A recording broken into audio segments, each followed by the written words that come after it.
남미 아마존과 안데스 지역에는 영혼의 줄기를 뜻하는 환각음료 아야와스카가 샤머니즘 의식에 수천 년 동안 사용되고 있습니다. 아야와스카는 덩굴 식물 바니스테리아 줄기를 달여 만들며 그 안에는 DMT, 디메틸 트립타민이라는 물질이 들어있습니다. DMT는 시냅산 효소 마호의 작용을 억제해 도파민과 세로토닌 분비를 늘리게 되며 이는 결국 LSD나 환각버섯처럼 세로토닌 활성화에 의한 환각작용이 나타납니다. 하지만 DMT에는 한 가지 특별한 점이 있습니다. 보통의 환각작용은 각자의 문화와 경험, 성향에 따라 제각각으로 나타나기 마련인데 DMT는 복용자 모두 유사한 환각 경험을 갖는다고 합니다. 먼저 구토가 시작되고 다음은 시간이 아주 천천히 흐르면서 우주를 유영하는 듯한 시공간의 왜곡 현상이 나타납니다. 그리고 총천색 패턴들이 반복되며 복용자들은 거의 대부분 무지개 뱀을 조우하게 됩니다.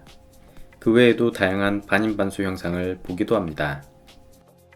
페루 출신의 화가 파블로 아마렌고는 자신이 경험한 아야와스카의 환각세계 모습을 그림으로 표현했습니다.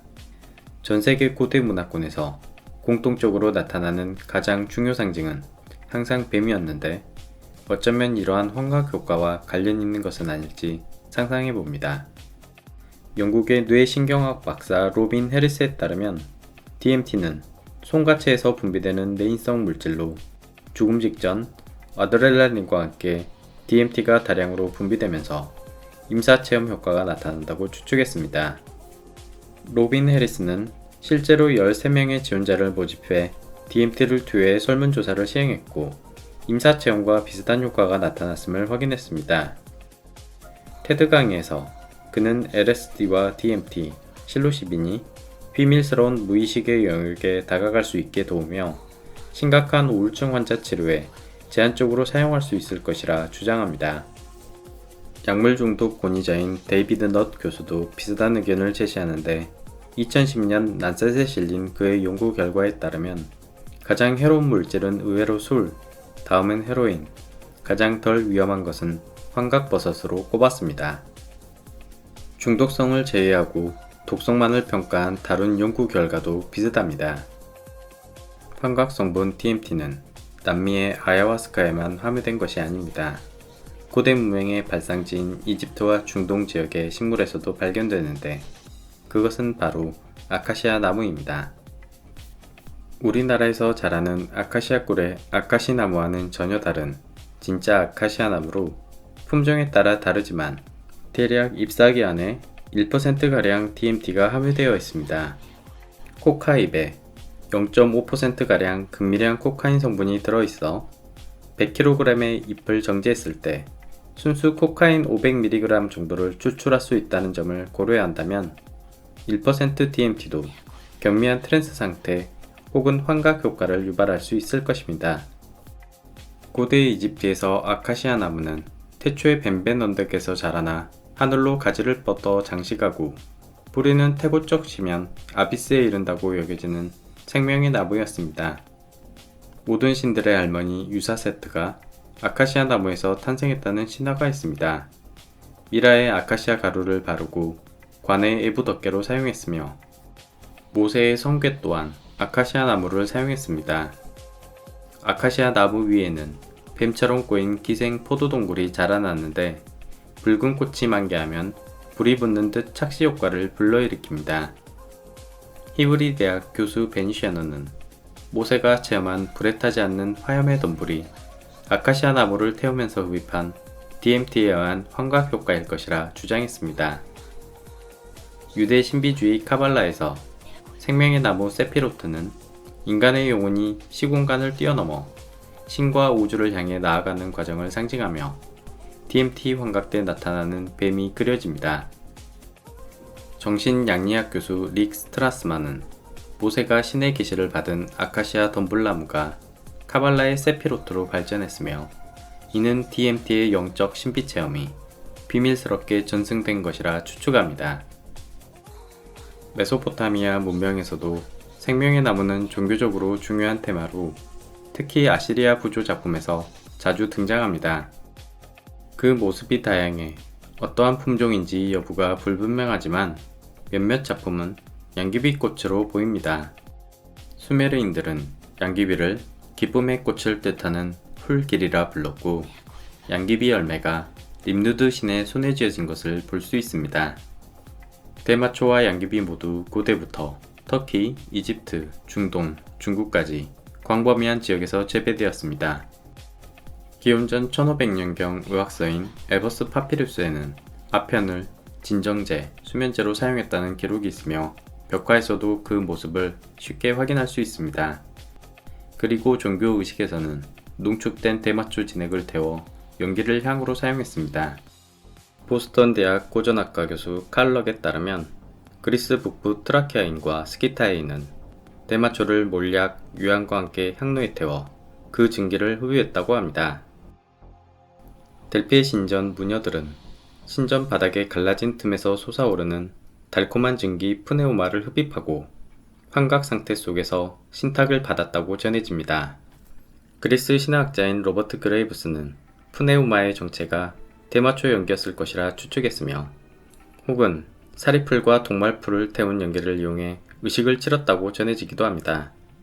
사리풀, 맨드레이크, 벨라돈나, 동말풀, 동미나리는 중세 유럽에서 마녀의 풀이라 불렸으며 독성과 창난, 환각을 유발합니다.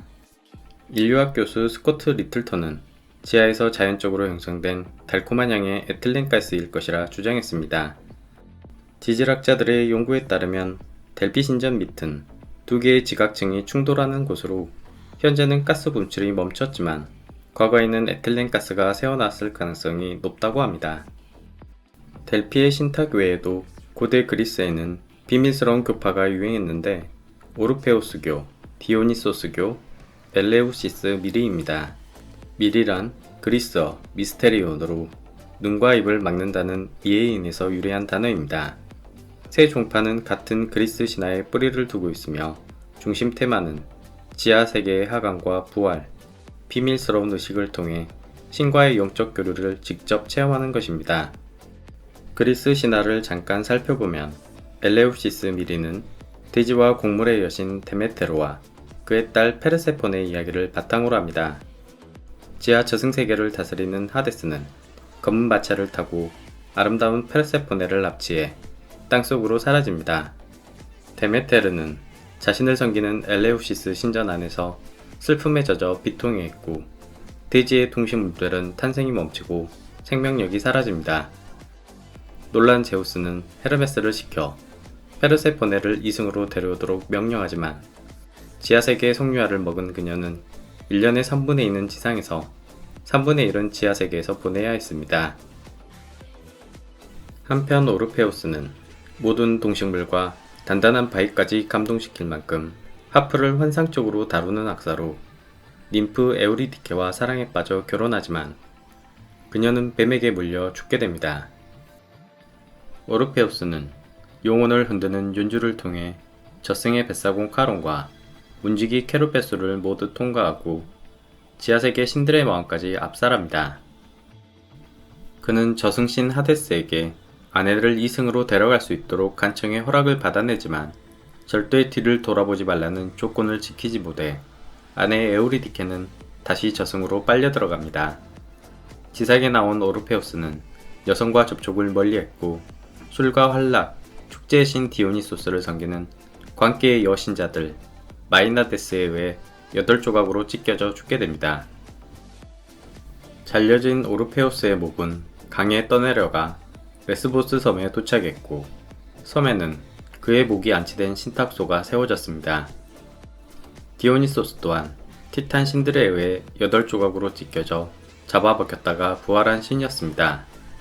디오니소스를 숭배하는 비밀스러운 야간 축제는 신도들이 가면을 쓰고 술과 약물에 취한 채 디오니소스의 살과 피를 먹는 행위를 재현한 인신 공양이 이루어졌다고 알려집니다.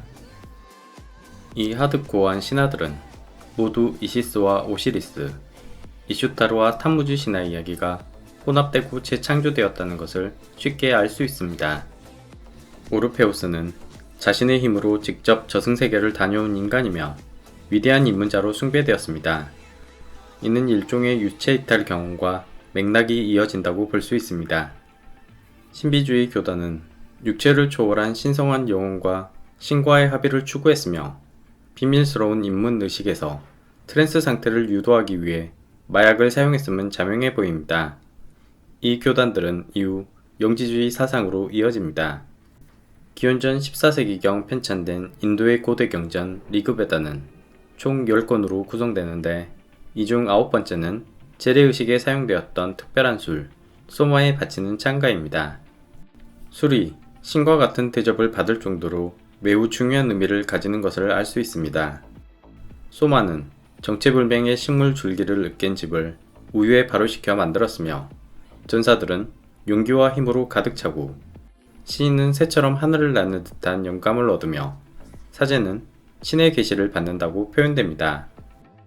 같은 뿌리를 가진 조로아스터교의 아베스타 경전에서 소마는 하오마로 불립니다. 소마는 유목생활을 하던 원시인도 유럽인들이 사용했던 마약성 식물로 추측되며 다양한 마약류들이 모두 후보로 거론됩니다. 첫 번째는 고든 왓슨이 주장한 광대버섯으로 꽃이 피지 않고 잎이 없으며 뿌리도 없다는 문헌의 내용과 유사하다는 점을 근거로 댑니다. 하지만 소마는 식물 줄기로 표현되고 광대버섯은 각성 효과보다 환각 효과가 훨씬 크며 발효 과정을 거칠 필요가 없어 가능성이 낮아 보입니다. 두 번째 후보는 LSD에 올려 맥각입니다. 엘레우시스 미리에서 곡물 음료 키케온을 마셨다고 전해지는데 호밀 혹은 보리에 기생하는 맥각이 음료에 섞여 환각을 유발했을 것이라 추측합니다. 기원전 4세기 동유럽 이탄 습지에서 발견된 미라, 톨룬드맨의 위장 안에서 맥각 성분이 발견되기도 했습니다. 심리학 박사 린다 카포렐은 미국 살렘의 마녀 사건을 촉발한 여성의 히스테리 증상이 호밀의 맥각을 섭취했기 때문이라 주장했습니다. 하지만 맥각은 독성이 높아 소마의 원료로 적합해 보이진 않습니다. 소마의 세 번째 후보는 베다학자 존 브로우가 주장한 메스암페타민의 원료 마황, 에페드라입니다. 마황의 에페드린 성분은 각성 효과, 심박출량 증가, 기관지 확장, 다이어트 효과를 가지며 한의학에서 오래전부터 감기약으로 이용되었습니다. 1888년 도쿄대학 나가요시 교수는 마왕으로부터 천식치료제 에페드린을 추출하는 과정에서 우연히 메스암페타민을 발견하게 됩니다. 때문에 종종 감기약에 들어있는 슈도 에페드린 성분을 이용해 메스암페타민을 제조하는 사건들이 보도되곤 합니다. 메스암페타민은 일본에서 필로폰, 독일에서 페버틴이란 상품명의 활력제로 50년 동안 불티나게 팔렸습니다. 2차 대전 롬멜의 육군 7기갑사단은 메스암페타민을 복용한 후 광전사처럼 3일 동안 잠도 자지 않은 채 프랑스 한가운데로 돌격하는 강행군을 성공시킨 것으로 유명합니다. ADHD 치료약물로 처방되는 암페타민 계열 에더럴은 미국과 한국 상류층 학생들이 시험 기간에 벼락치기 공부를 위해 은밀히 남용하거나 불법 다이어트 약으로 쓰이기도 합니다. 클럽에서 가장 많이 사용되는 엑스터시도 암페타민 계열입니다. 엑스터시를 복용하면 처음 만난 사람도 10년지기 절친처럼 친근감과 일체감을 느끼게 되며 고양감과 쾌감, 밤새 놀 수 있는 각성 효과를 갖습니다. 제 생각엔 소마의 특징이 강력한 각성 효과이며 줄기를 깬다는 점, 그리고 서식지 또한 일치한 점을 보았을 때 마왕이 가장 유력하지 않을까 생각해 봅니다. 많은 마약류들이 고대 종교와 신비주의에 미친 영향들에 관하여 살펴보았습니다. 여기서 나온 주장들은 입증할 수 없는 추측과 가설들일 뿐이니 너무 진지하게 생각하지 마시고 단순히 호기심을 채우는 재미로 봐주시길 바랍니다. 감사합니다.